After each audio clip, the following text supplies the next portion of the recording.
Welcome to Accountable, where your business is our business. Hosted by David R. Peters. Today's guest is Clare Levison.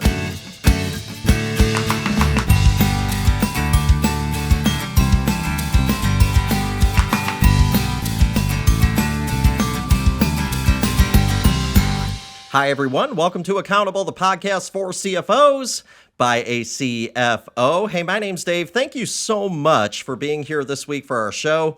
This week, we're going to be talking about a topic that has been on the forefront of everything that we have been doing over the last 2 years, and that is how exactly do we manage people in a remote work environment? And this has been a topic that a lot of you have told me that you still are struggling with, and I don't blame you for that. I mean, we have gone through a lot of changes as a society, as just kind of those of you that are in business. I think that we've been through a lot of changes. Those of you that work in accounting, I mean, we have gone through just monstrous changes. And a lot of that has to do with how much our work environment has really changed.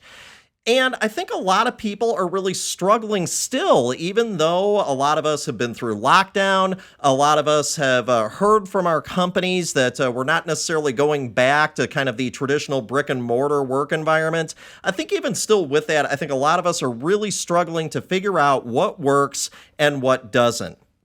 Today, my guest is Clare Levison. Clare is the owner of Inspired Responsibility, which is a group where she offers CPE to folks that work in accounting, trying to hit at kind of these timely topics related to our industry. So she teaches a lot of classes in ethics, a lot of work in managerial accounting, personal finance, and several other topics. And so with Clare has worked in industry before. She has over 20 years of experience in aerospace and defense in that industry. And so she's a good person to talk to about how to be a manager, how to be a leader within an organization, how to work with other people when the work environment is unique.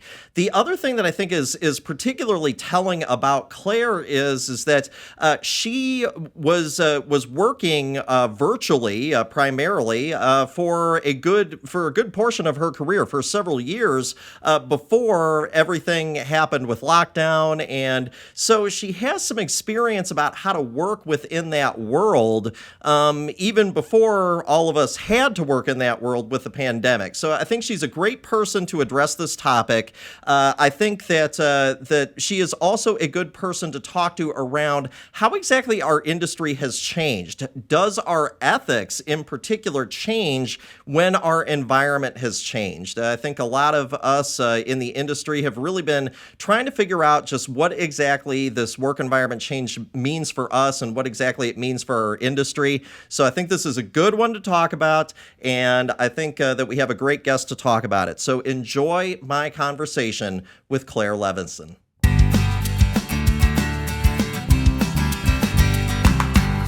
This week on Accountable, my guest, Clare Levison. Clare, welcome to Accountable. Thanks for having me. So we have lots of stuff to talk about because our world has changed so much. You know, before we hit the record button, we were talking about the fact that you and I really haven't seen each other in person in a few years at this point. Our world's changed. We've gone to a more remote working environment. A lot of companies, even though lockdown is over with, for a lot of places are kind of starting to open back up, even though we've got Omicron and all that other stuff going on. But a lot of companies, even though they're maybe not required to by the state anymore, have kept to a remote working environment.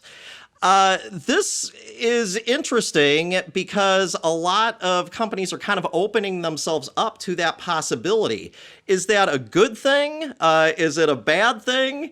And how does the accounting industry get by without actually having like in-person meetings and in-person conversations with clients and business partners? Well, it was interesting when we kind of were forced into this situation to find out that a lot of people really liked the remote work environment, that there Yeah. were a lot of benefits to it. And I think just like with anything, there are pros and cons, right? And I think depending on who you are, what your style is, you may or may not be pleased with the thought that remote is in some way, shape, or form, I think at least in a hybrid fashion, at minimum, here to stay. Personally, I think that there are a lot of positives to it. Of course, as accountants, we're always thinking about the cost benefit Yeah, sure. analysis. Of course. And probably at the end of the day, that's what a lot of companies were thinking about as well when they decided, hey, we could really reduce our real estate footprint. I mean, if you think in your own mind, you can think of tons of stories of friends, family members, etc., that had their stories of, hey, we're not going into the office anymore. We actually gave up the lease on our rental space, and we're going to rent a smaller space. I think probably when you talk about the accounting industry, I have a friend who's an attorney, and I think lawyers are in the same, probably similar situation as far as meeting with clients. How are we going to make this work? How are we going to give up our office space, but still be able to meet with clients? And yet places have found ways to do it. Some clients prefer to meet, virtually. Others want to have that face to face, but I think firms have found that they don't need as much office space or meeting space as they did before. And like I said, obviously that has a cost benefit for organizations. I think some of the benefits for employees are that I've heard are that lack of commute time. So how much time did you waste every day? Yeah. And just to be honest, getting yourself all ready. Right. Yeah. So you got to get up, you got to take your shower.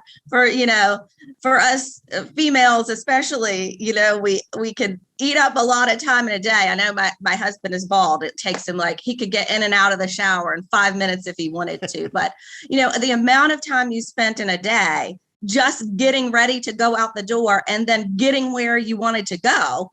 And you eliminated all that. You don't have to worry about picking out your outfit because you can just throw on your regular, everyday clothes. And you don't have that commute time and things like that. And I think people really found that getting that time back in their day was valuable to them. I think you're right. Now, correct me if I'm wrong here, though, because I believe that what you told me is that you were doing some remote work even before all this stuff happened, even before lockdown. And tell me about that experience and kind of that decision. I mean, what prompted you to do it? Was it kind of the ease, lack of commute time, things like that? I mean, is that really what drove it, or was there kind of other reasons that accompanied that decision? Well, I'll tell you what really started it. The company that I worked for had implemented some new vacation time policies.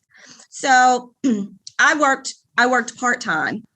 Okay. And then I did my own things the other part of the time. And so the new vacation policy, and it seems kind of strange but when you think about the fact that I was working part-time, it makes more sense. I would take time off and just not get paid. Right. So I didn't have to use vacation time. I just said, hey, I'm going to be out this week and I just won't get paid. They did away with that policy. So what they said instead was, well, I travel with my husband a lot, and that's why I wanted to take the time off. And I said, well, what if a lot of the time he's working and I'm just kind of hanging out. What if I took my computer with me and worked? Then I don't have to take vacation, but I also, am abiding by the policy of you can't just have the week off with no pay. We don't do that anymore. So that's kind of a long story to say that that's how it started. Then my daughter had 2 hip surgeries. And so she was out of commission for 6 weeks. And both of those times I worked remote. So it was things like that sort of kicked off my entree to remote work. And I think that even before COVID hit, there were a lot of people that were doing something similar to that. Like, I'm going to take my computer with me and work some.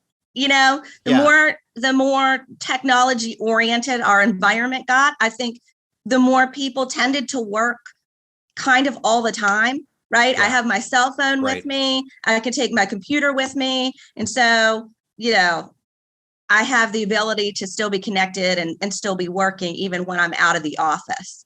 And then I think COVID just obviously made that mainstream. Yeah. Everyone was doing it. And I think that it made it become mainstream sooner than it otherwise would have, but I think it was always coming. COVID just accelerated it. I think that's a great point. I think a lot of times we look at remote work as being something that was resulting from lockdown. And I agree with you. I don't know that that's necessarily true. I mean, I think a lot of companies were kind of, maybe dipping their toe in the water, trying to see if, really they could do remote work and whether or not it actually, was something that they could do. Let me ask you this, though, because I do think that's an interesting point. Do you think the perceptions of remote work have changed?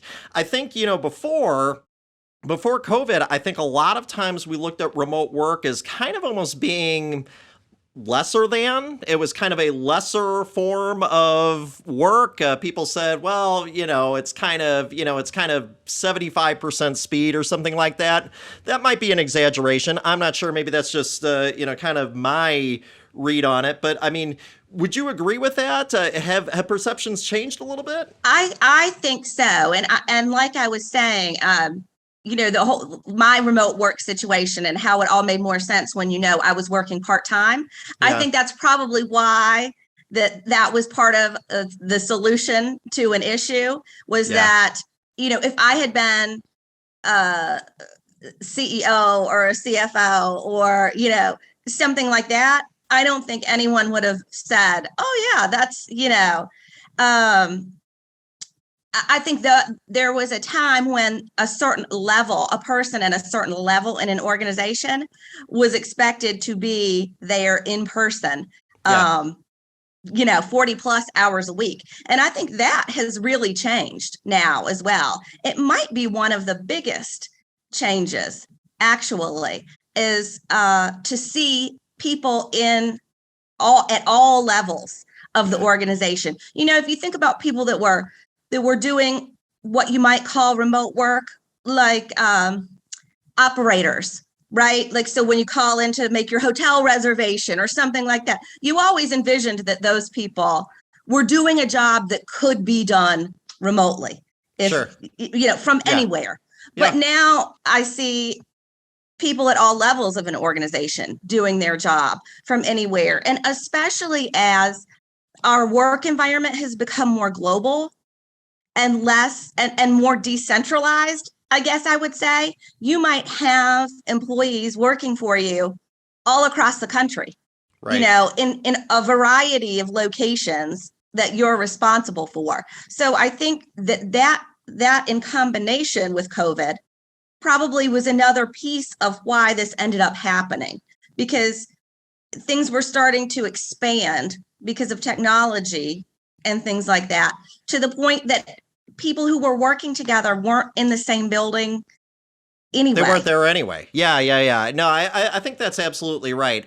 I think that's an interesting point, though, too, because I think one of the, complaints or maybe concerns is maybe a better word that I've heard from a lot of people about remote work is the effect that it has on relationships. So the relationship between you and maybe your colleagues, maybe your clients. Accounting, I would say, is a very relationship-centered industry. It's an industry, I mean, whether you're in tax or you're in audit, or, even if you're in industry as well, I think that, accounting in itself, it's the service piece is one part of it, but the relationships that you build, the trust that you are hopefully building with the people around you, that's an important aspect of our industry. So does the relationship aspect of accounting just kind of change, our perceptions on remote work? Can you really be in accounting and always be working remotely? Well, I think it's an interesting thing to think about. And I've spent a lot of time thinking about the various groups of people who have been affected and how they've been affected by this. Me personally, I'm 43. So Right. I spent a long time building relationships, building networks, et cetera, et cetera. So it wasn't that difficult for me to just move that to a remote environment because Right. I had already been in person with people, that those relationships were already established. And so I don't think they really weakened because of remote work. What you do, I think, tend to feel is that you miss people, Yeah, Like, sure. yeah, it's Yeah. still fun. I still have the same feeling about you, but boy, I wish we were like together doing something instead Sure. of talking to each other on Zoom. But I don't think the relationships themselves deteriorated at all. But when I think about people who are really starting out in the workplace, and I have my older daughter's 22, so she and a lot of her friends are moving, graduated from college and they're moving on to their next thing. And I thought, gosh, that's got to be tough, Mhm. to enter the workplace. My daughter went to graduate school. Actually, she's at VCU pharmacy school right now. But the remote school environment has had its own. I mean, we could spend a whole podcast talking about that too. Sure.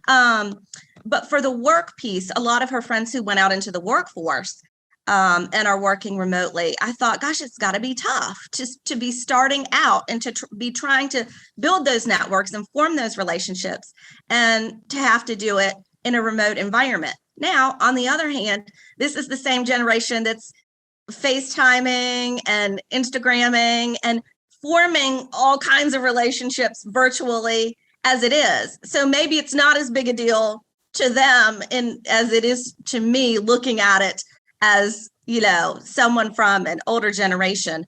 But I think, and then I also saw that a lot of people in generations older than mine, some of them just said, like, I'm done. Like, this is I'm retiring. Yeah. Like, this is my sign that it's that it's time for me to do something else, because they just weren't interested in, the technology piece, the online, all those kinds of things. I mean, I'm not trying to put anybody into, buckets. I'm just saying examples of what I saw from people at various stages of their careers. And I think that is there is some truth to that for sure. I mean, we are seeing a situation where a lot of companies are struggling right now to find help, but yet unemployment rates continue to drop, which means that people are leaving the workforce and staying out, and so they're not necessarily looking to get back in. So I think that there is definitely some truth there to what you're saying. Kind of along with that, I mean, from a management perspective, I think that this is also kind of a tricky area. Is that that generation that might be a little bit more uncomfortable with this idea of kind of a completely virtual work environment. They're probably in management roles, a good number of people. And I think that a lot of folks are really struggling to understand, how do you manage effectively when you can't actually see people? And I know that you do a lot of work with groups from a continuing education standpoint, talking about leadership and dynamics in the workplace. Is there any sort of strategies that you have seen, either in your own working life, or perhaps things that you've seen at some of the firms that you've been at? Just what what has consistently worked? I think a lot of people are struggling for answers. So I think, any insight, any ideas, I think are probably welcome at this point. Yeah, I think my answer to that is the same that it is to a lot of things that people are, when they say, oh, we're struggling with this, what should we do? I think the key is communication. Yeah. Because I think that some people, depending on, the personality that you're dealing with, some people are totally fine for you to say, here's what you need to do. You probably know the rest of what you need to do. You don't need me to tell you. If you need help, let me know. Otherwise, I will assume that you're a responsible person and you're going to go get it done. And some people are totally happy with that. And then other people want more input and feedback, and they don't want to be just feeling like they're sort of lost in space out there. And I think that for most people, there's some kind of good balance between those two. Even if you are really more of an individualist type and you're totally fine, going and doing your thing. Even the strongest types of that personality want to hear something sometime, even if it's just, hey, did you have anything that you wanted to discuss? Any ideas you wanted to bounce off of me? Do you need anything from me? What have you? So I think you gotta kind of really ask people, what are you in a sincere way? I think a lot of times we can also start doing things that become a check the box activity. Let's have a one-on-one every Monday at 10 a.m. And then you may or may not have anything you really want to talk about, and then it becomes like a chore instead of a genuine exercise of listening and talking. So it's not necessarily that I would recommend, a certain day and time every week or what have you, but just the sincere putting it out there, checking in with people. And when something significant is going on, like, hey, we've got this big project coming up. So, or we're talking about this new policy, or we're talking about, some, organizational change, whatever it is, when significant things are occurring, and maybe, using that as more of a time to make sure you're checking in, and so that people do still feel connected and heard and part of something. I think that's very well put. I want to point out a couple of things, because I think you said some interesting things there. You said that, I correct me if I'm wrong, but I think what you said there is that there are some folks that they really do need that additional guidance. And then there's other folks that are maybe a little bit more kind of self-starting and kind of are able to kind of function on their own without, kind of as much guidance, I guess, at least kind of individual guidance. So I just hearing that, I'm not sure that that's really too much different from what management was sort of pre-pandemic.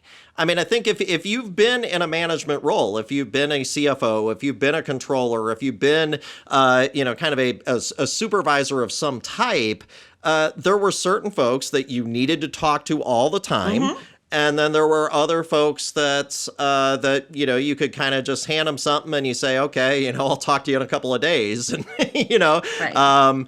I mean, is that wrong, or is that a good read? No, I would agree with that. And I think prior to this, people put too much emphasis on just being in an office together. Yeah. As if that was in and of itself enough to be the magic ingredient to make the rest of it happen. You still needed to put in the work to have good discussions. But I think people probably made more of an assumption. Well, hey, if I'm right down the hall, if you need something, obviously you're going to come ask me, or, it seemed maybe it was just a little bit of a false sense of security in the fact that being together was in and of itself enough. And I think the remote environment has probably actually made people be more conscious of those relationships and those connections and that communication, because you're not in the same building. And so you're putting more thought into it.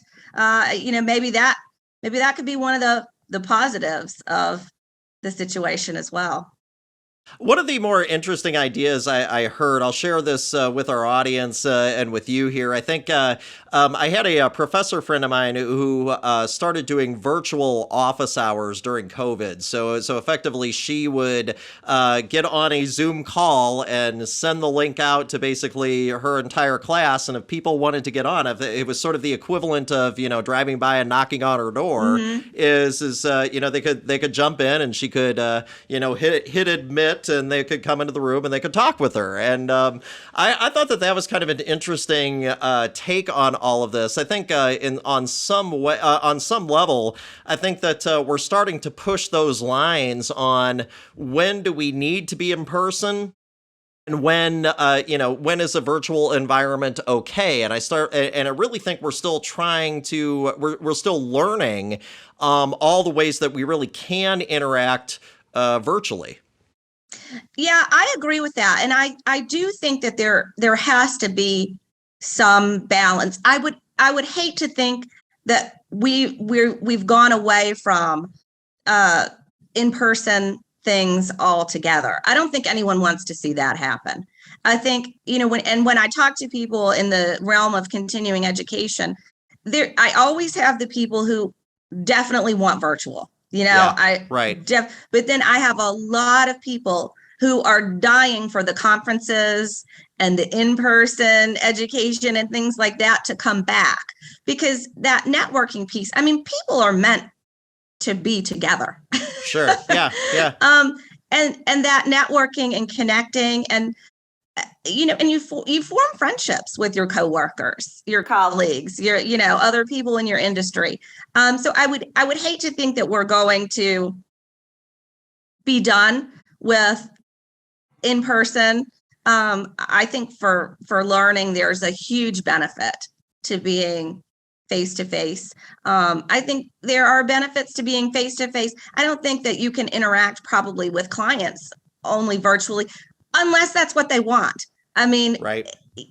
Whether you're, like you said, whether you're in a firm, whether you're in tax, whether you're in audit, whether you're in industry, you have customers, clients, whether they're internal within your organization or whether they're external people outside of your organization.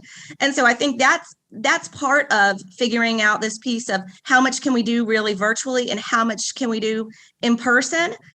I think we got to take our clients and customers into consideration when we're making that decision and saying, what do they want? What's best for them? What's going to give them the experience that they're looking for?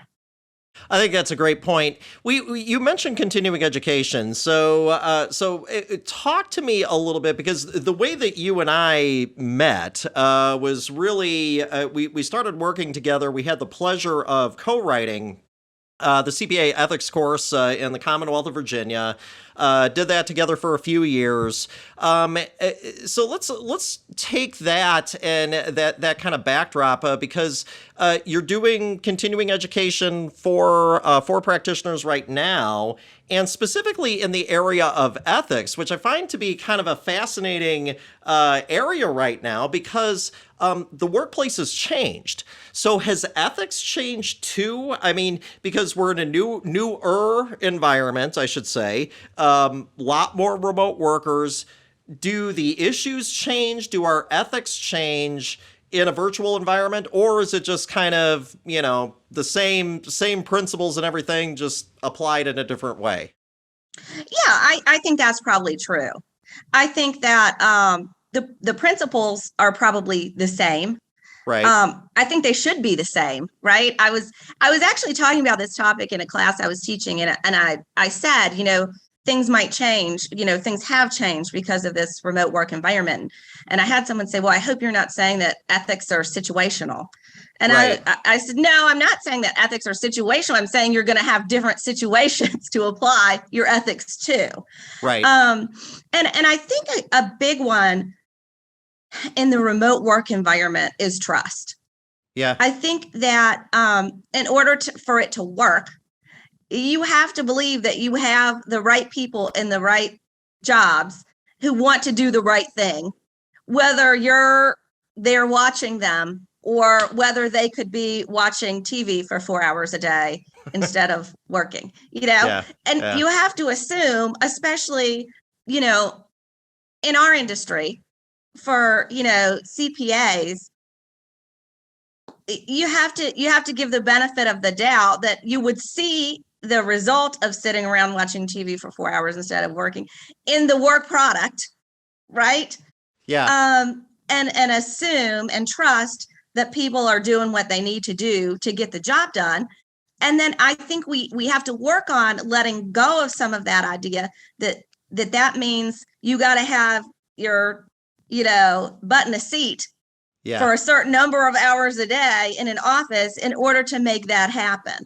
I think and I think that's hard for some people, to think that, well, no one's around, and but there's a lot of wasted time in an office setting too. Sure. I mean, if you think about it, if someone's going to be, you can play on your phone just as easily in your office chair as you can at home. So I think that you have to assume that you've got people who are getting the job done, and if they're not, well, then you don't have the right person.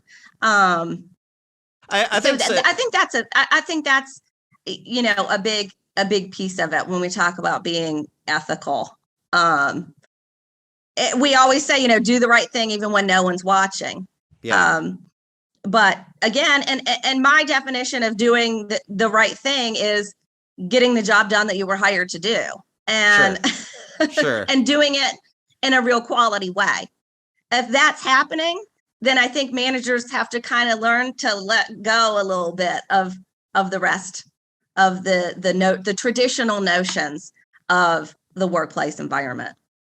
I think that's an excellent point. I think that, especially right now, I think that, probably, the trust is probably more important than ever. One of the things that, if anyone who has worked with me in a prior life will know, one of my sayings was always that the best internal control is hiring the right people. And I think that, that right now, I think that is, that is especially important. I mean, especially because we as CPAs, we deal with things, I mean, aside from kind of the efficiency standpoint, we deal with sensitive information. Mm-hmm. I mean, and if you're working from home, or if you're working from, the lake house, or you're working from, halfway across the world, there's got to be a trust factor there that, that you're keeping the client information private, that you're keeping, vendor information private and things like that. I think that there's this dynamic too, that, because we deal with information that is typically pretty sensitive, that those ideas of trust are maybe even a little bit more in accounting. Yeah, I think so. I mean, I think that's why people seek out CPAs, is because they really have that level of trust in the advice that they're getting, the quality of it, and so I think we just take all those things that we are known for and we move them online, to the extent that like I said, to the extent that our internal and external customers are that we can satisfy and give them that same quality in a remote environment. I think it's really important, because I think it's part, like I said, it is the way of the future. Right. So the better we get at it now, the better we'll continue to be as things go even more, in a technology oriented way. I think it's part of staying on top of the way of the future. I think that's a great point. Now, you have gone. We just mentioned just a minute ago, you have been talking to firms about some areas of ethics, some areas of leadership. talk a little bit about some of the work that you're currently doing for firms, because you put out some continuing education courses. Talk a little bit about some of those things that you're working on, and maybe some of the trends and some of the hot topics that maybe you're trying to address with your courses. Yeah, so we were talking about this before we started recording, and I don't even think you knew this when you asked me to come on and talk about this remote work topic.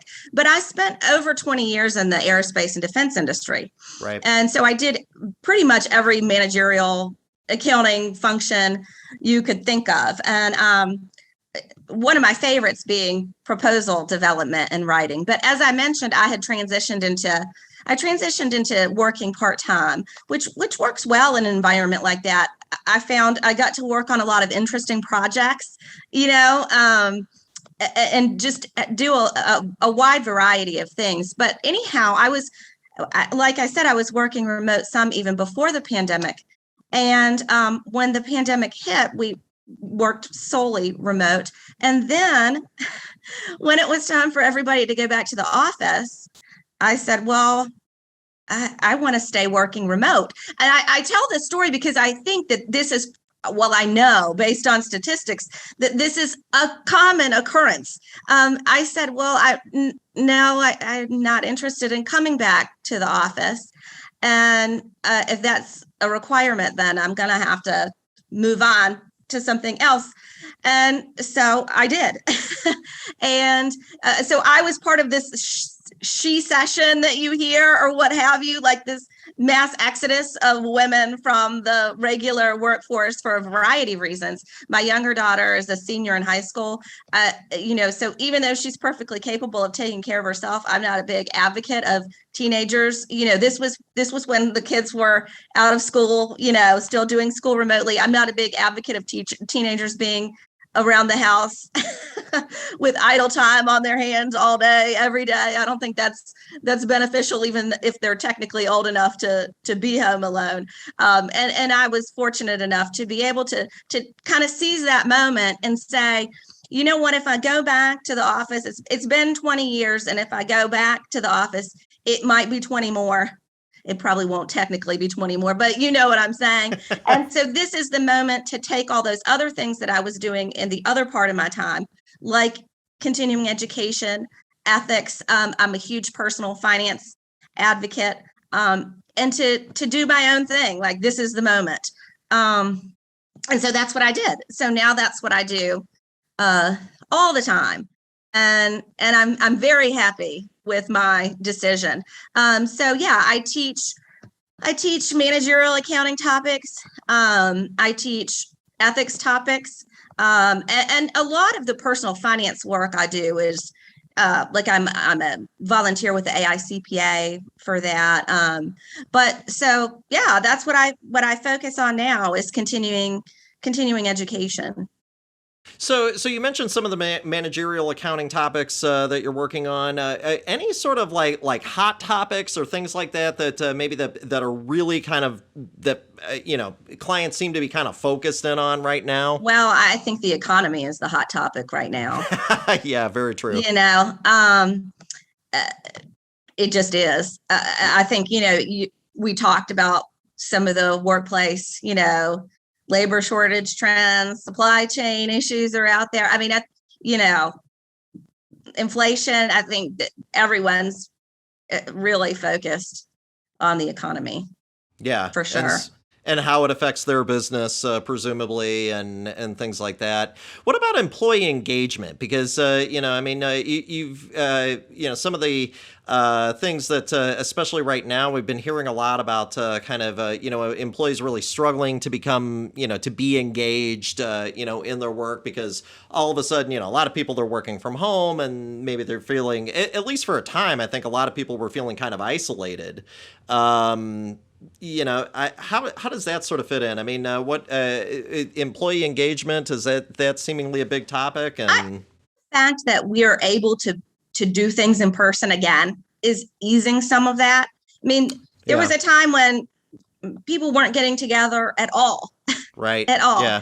And I see, I see people saying, oh gosh, I had a week-long the team got together for a week, at one of our locations, and it was great to see everybody and so I think that, even a small amount of in-person is kind of relieving that COVID fatigue of just like, how long are we going to go on doing this?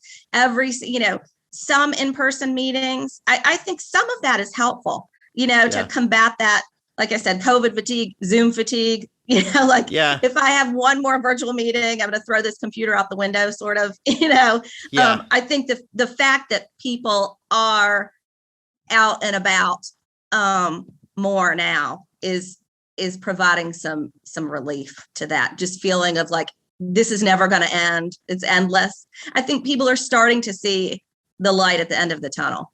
Yeah, I think that's accurate. Any advice maybe to remote managers that might still be kind of struggling, though? I mean, with kind of this transition. I do think you're right, by the way. I mean, we have seen, at least some people exiting the workforce, becoming frustrated, presumably because, partly because the working world has changed. I mean, I don't think that's out of bounds at all. Any advice to managers, though, that are trying to kind of to work through this odd time and are still maybe struggling a bit? Yeah, I think one of the hallmarks of our profession as CPAs is objectivity. Yeah. And I always tell people, sometimes you got to take a pause and you got to check your objectivity and ask yourself, am I looking at this the right way? Am I biased in some way towards, maybe it's office work, towards having those people in those chairs? Am I really being objective about this situation? Or am I inserting too many of my own personal preferences and tendencies into things? Because I think that people who are struggling in the remote environment, that's probably why, because it's not the environment that they prefer. Right. And so they're kind of struggling to accept it, or to, adopt it, or to even know. It just doesn't feel right. Yeah. But I think you have, like I said, I think you have to take a step back and say, these things that I'm worried about, or these things that I think are not going well, is that reality, or is that the perception that I'm putting onto it? Are these people, like I said, are these people getting the job done? Do they seem happy, as employees? Are they, and am I creating an issue maybe or issues where they might not exist? Do I need to kind of, get myself on board? It's hard to do. It's hard to change. Yeah. Yeah. Changes is not easy. And I think when change happens, you do tend to be, when it's a change you don't like, defensive about it. Sure. Let me tell you all the reasons why this can't work, why this doesn't work, why this isn't going to work. So sort of flipping that conversation to, hey, let me try and see if there really is a problem, objectively look at it, see what the problems really are, address those, and then kind of try and figure out how I can get comfortable in this new remote world we're living in. Well, and I think that, and you know that, and hopefully our audience knows as well that, I love this industry. I mean, I really do. But we're slow to change. I mean, accountants, I think, are slow to change. I think that's why, a lot of the conferences that I go and I talk to, you got a lot of people, a lot of the same faces that are there, usually sitting in the same spot, year after year after year.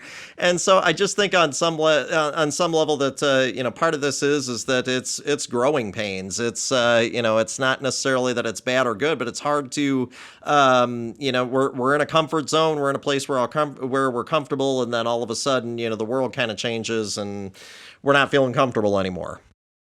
Yeah, no, I agree. And there are downsides too. I mean, it's not like the remote world is perfect, Sure. So I think if people in leadership positions can kind of think of it as a challenge, like, hey, I've been in this industry a while. I've been in this position for a while, or what have you. This is a new challenge, and thinking about how to best tackle it. Sort of, again, flipping that script into your head to try and turn it into a positive rather than a negative. Well, I think that that's a great piece of advice there, folks. If you're out there and you are struggling, I mean, try to look at this as an opportunity. I think that what we have seen is that we've seen that this remote work environment. For a long time we were talking about think about what happens when we go back to normal. I think this is normal at this point, at least to some degree. I think, that remote work is probably here to stay. I mean, or at least a lot of firms seem to be trending that way. So in that respect, I think we need to figure out, like Claire said, to try to figure out how to kind of flip that script into something that is positive. So. Well, Claire, if folks would like to get a hold of you, maybe because they want to take a continuing education course, maybe something in ethics or possibly personal finance or maybe managerial accounting or many of the other topics that you offer, what would be a good way for them to get a hold of you? Yeah, so they can visit my website, which is inspiredresponsibility.com. And my email address is claire@inspiredresponsibility.com. I do have a Twitter. I'm going to be honest. I don't even remember the last time I tweeted. I don't know if that's good or bad, but I'm just not a big tweeter. But I do have a Twitter that's Clare Levison. And I'm trying to think of what I have the website is really probably the best place, and email. Okay.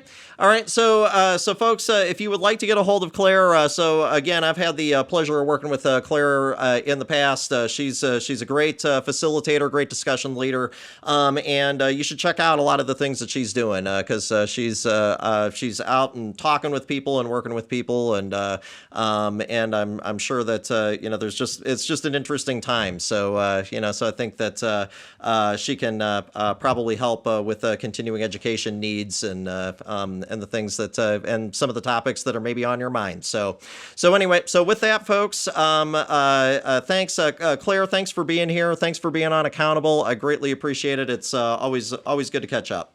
Thank you so much for having me. It was great to catch up and to see you in our remote work environment. Yes, thank you so much.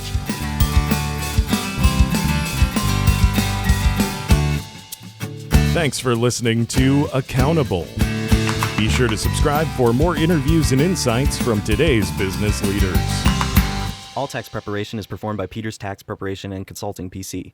CFO Capital Management and Cruz Financial Organization do not prepare tax returns. Peters Tax Preparation and Consulting, PC is not affiliated with CFO Capital Management and Cruz Financial Organization. CFO clients or prospective clients are never obligated to use Peters Tax Preparation and Consulting, PC as part of any financial planning or investment management services offered by CFO Capital Management and Cruz Financial Organization.